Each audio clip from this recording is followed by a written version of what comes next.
has to change. It changes the whole thing when it comes to the drink. Now, I'm going to give you a prime example. Let me break this down to you like a shotgun. Okay, you got water, right? Water is water. Now, what you can do is you can add some Kool-Aid and some sugar to it. Do you still have water? Yes, but now it's flavored, and it's sweet, and it's got taste to it, okay? Now, the reason why Jesus turned water into wine was for this same purpose, because he wanted you to understand that, look, even though you are human, even though you are a vessel, but when you are touched by God, when God speaks over your life, you become something totally different. Now, the majority of the human body is made of water. That's right. The majority of our body is made of water. Okay? But when God speaks into our life, we are turned from water into wine. We are transformed, not just from just refreshing watery substance called H2O.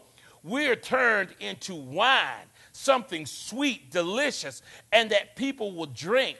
Back in the days, I mean, this was the thing. This was the thing to have.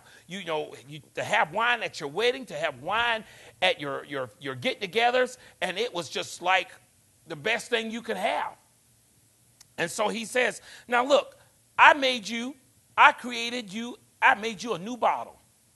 Now, why are you going to put that old attitude in this new bottle? Huh? No. It's not for you to have that attitude. That attitude have to change right along with that bottle. And you have to remember that. And so this is what he was saying.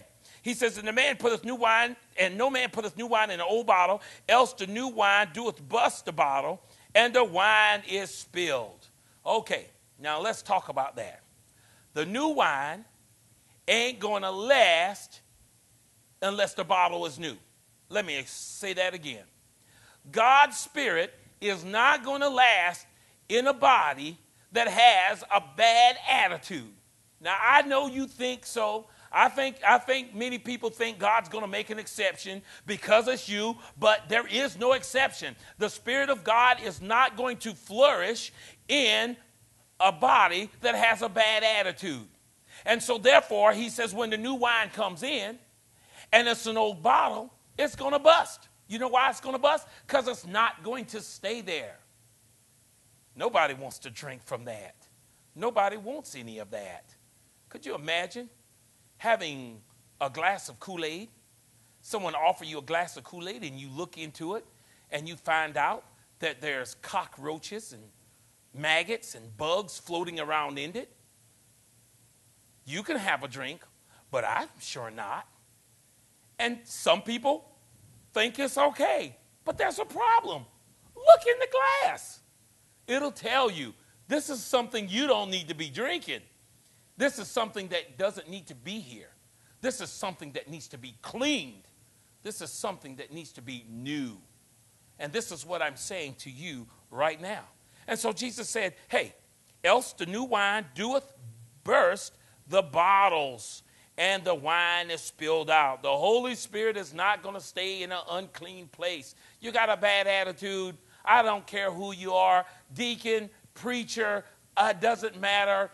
Usher, it doesn't matter. You got a bad attitude. It's not of God. And the bottles will be marred. But the new wine must be put into new bottles. This is specific instructions. That the new wine must be put in a new bottle. If you gotta have a good attitude. You gotta have a great attitude. You don't have to be perfect now. You understand that things are going to make you mad. And the Bible even says, be angry, but sin not. Okay, so we understand that. But you got to have a good attitude. So you have to have a good life. You got to change what you do. You can't be fellowshipping so much with the dark side. When I say so much, I mean sometimes you're going to have to deal with people, but sometimes we just take it too far. We just go into things we shouldn't be. And then our attitude, dear God, our attitude. You know, my mother had a saying, And I've said this many times, but I'm going to say it to those who are listening to me for the first time. Says, you know, those kind of Christians are called clean but mean. Well, that's true. They call themselves Christian, but that mean attitude, just not going to work. It's going to burst the bottles. It's going to hurt people. It's going to hurt yourself. The Holy Spirit can't dwell there. The love of God can't dwell in that. The love of God can't help people through that. It just hurts people and turns people off. And it even turns people away from God. And this is what Jesus was saying. So when he sat his disciples down, he says, look, I got a short time to be with you. I'm going to be with you for a while. But it ain't going to be that long. So it turned out to be 3 years.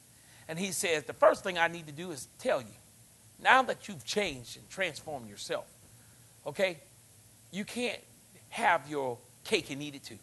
You can't have your old life and then this new life. Soon as we're done doing our missionary work, y'all go home and then you're up in places and doing things you shouldn't be doing. You're out there partying. You shouldn't be doing that. You should understand the difference between the good new garment and the old garment. There has to be a difference. There's certain things you can't do. You can't bring them together because it'll drag your testimony as well as drag you into darkness. And then he says, and your attitude. For those of you who says, oh, okay, I got it. I got it about separating myself and making sure I present myself as a living sacrifice so people can see it. But then he said, but let's talk about that attitude. That attitude of maybe some of you clean but mean Christians out there, or clean but mean folks that are listening to me by way of television right now. He said, that's got to change too. You can't be like that. You can't, because the good Spirit of God, the Holy Spirit, cannot dwell in no unclean temple. You've heard that. That's what the word says. And Jesus reiterates it right now. He says, so he is not going to stay in no place with a bad attitude. So listen, this is some of the beginning teaching of Jesus Christ to his disciples. Some of the very groundworking stuff.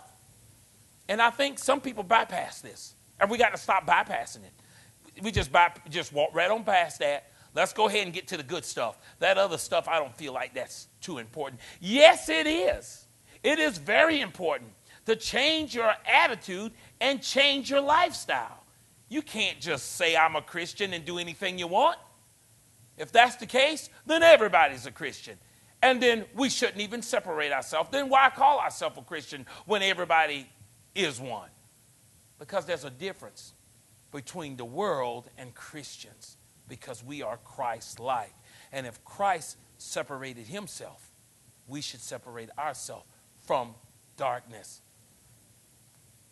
Pastor Ballard, didn't Jesus sit with the publicans and the sinners? Absolutely. He sure did. And he said he was coming to bring them light. So I'm not even referring to you being around people. I'm talking about their influence. Jesus did not let the people who he sat around influence him, because who he was. He influenced them. They did not influence him. He went to where they were to pull them out of where they came from. You got to remember, Jesus was constantly winning souls. And when he went into these dark places, people knew